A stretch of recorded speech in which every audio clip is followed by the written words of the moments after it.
Good evening. I'm Stephen Knapp. I'm an author and writer of numerous books on spirituality, Vedic culture, specifically the traditions of India.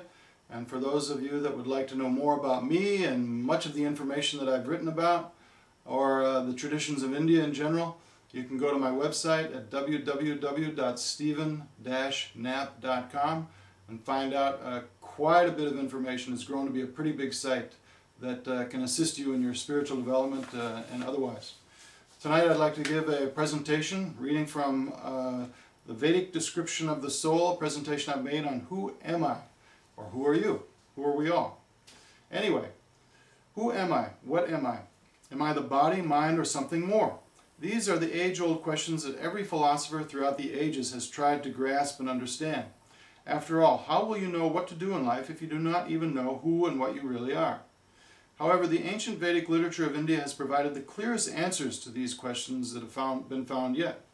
For example, the Mundaka Upanishad 3.1.9 explains that the living being is the soul, and that, quote, the soul is atomic in size and can be perceived by perfect intelligence. This atomic soul is situated within the heart and spreads its influence all over the body of the embodied living entities. When the soul is purified from the contamination of the 5 kinds of material air, its influence is then exhibited. The Chandogya Upanishad also says, 6.11.3, that although the body withers and dies within the self, or when the self or soul leaves it, the living self does not die. Further enlightenment is given in the Srimad Bhagavatam, wherein it explains that the spirit soul has no death and is eternal and inexhaustible. He is completely different from the material body, but because of being misled by the misuse of slight independence, which are decision-making processes for whatever we want to do, he is obliged to accept subtle and gross bodies created by the material energy, and thus be subjected to so-called material happiness and distress. The eternal nature of the self is also explained in Bhagavad Gita by Lord Sri Krishna, where he specifically says that there was never a time when he did not exist, nor any of the living beings, including you. Nor shall any of us cease to be in the future. The embodied soul continually passes from boyhood to youth to old age in this body. Similarly, the soul enters another body at the time of death. But for one who is self-realized, there is no bewilderment by such a change. In other words, there's nothing to fear from the death or rebirth process. It is further explained that we should know that which pervades the entire body by consciousness is indestructible. No one is able to destroy the imperishable soul. Only the material body of the living entity is subject to destruction. For the soul there is never birth nor death, nor having once been does he ever cease to be. He is unborn, undying, and eternal. He is not slain when the body dies or is killed. As a person puts on new garments, giving up old ones, similarly, the soul accepts new material bodies, giving up the old and useless ones. Certainly this knowledge can relieve anyone from the anxiety that comes from thinking that our existence is finished at the time of death. Spiritually, we do not die, yet the body is used until it is no longer fit to continue. At that time, it may appear that we die, but that is not the case. The soul continues on its journey to another body according to its destiny. The indestructibility of the soul is also explained. The individual soul is unbreakable and insoluble, and can be neither burned nor dried. The soul is everlasting, unchangeable, and eternally the same. Knowing this, we should not grieve for the temporary body. So, the body dwindles and dies, but the soul does not die. It simply changes bodies. Therefore, the body is like a shirt or a coat that we wear for some time, just like this one that I have. And when it is worn out, we change it for a new one. Therefore, the Vedic literature, such as the Chandogya Upanishad 8.1.1, mentions that knowledge of the self within is what should be sought and understood by all. Why? Because realizing one's spiritual identity solves the problems and mysteries of life. The more we realize our spiritual identity, the more we will see that we are beyond these temporary material bodies, and that our identity is not simply being a white body or black body or yellow body or fat, skinny, intelligent, dumb, young, old, strong, weak, or blind, etc. That's not our real identity. Real blindness means not being able to see through the temporary and superficial bodily conditions and into the real person within. Seeing reality means to recognize the spiritual nature of everyone.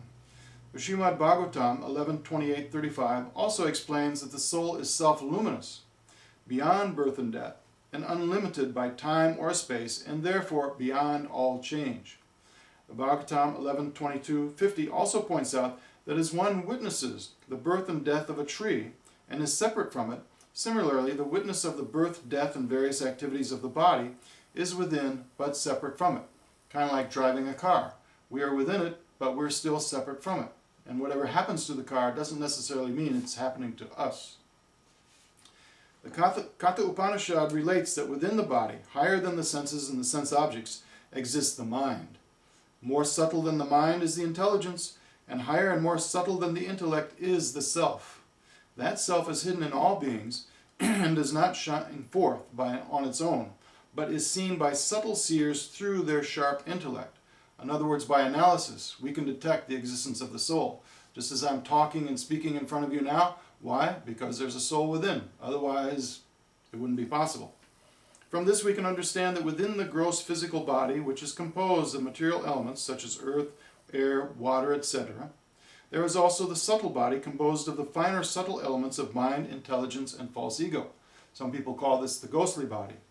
The psychic activities takes place within this subtle body. It is also within the subtle body wherein existence of past memories and past lives exist, however deep they may be, within the subconscious. Yet the living being has his spiritual form that is deeper than this subtlety. Otherwise, he could not have repeated births. A person actually sees his spiritual self as well as the presence of the Supreme Being when he perceives that both the gross and subtle bodies have nothing to do with the pure spiritual self within. Therefore, it could be asked that since we are separate from the gross and subtle bodies, why do we so strongly identify with this material body? It is explained that though the material body is different from the soul, it is because of the ignorance due to material association that one falsely identifies oneself with the high or low bodily conditions. It is further elaborated that because of the mind and ego that we experience material happiness and distress. Yet in actuality, the spirit soul is above such material existence and can never really be affected by material happiness and distress in any circumstance. A person who truly perceives this has nothing to fear from material creation or the appearance of births and deaths. Thus he can attain real peace. The Chandogya Upanishad 8:1 verses 5 and 6 goes on to explain that the self is free from sin and old age, death and grief, hunger and thirst, lamentation and sadness, and all forms of bodily identification. It desires only what it ought to desire and imagines nothing but what it ought to imagine. Those who depart from this life without having discovered the self and those true and spiritual desires have no freedom in all the worlds. But those who depart from here after realizing one's genuine spiritual identity and those spiritual inclinations have freedom in all the worlds. So to summarize, the soul is a particle of consciousness and bliss in its purified state of being. It's just a matter of reaching that purified state. It is not material in any way. It is what departs from the body at the time of death and, in the subtle body, carries its mental impressions, desires, and tendencies, along with the karmic results of its activities from one body to another. To understand and perceive this self, which is our genuine spiritual identity, is the real goal of life.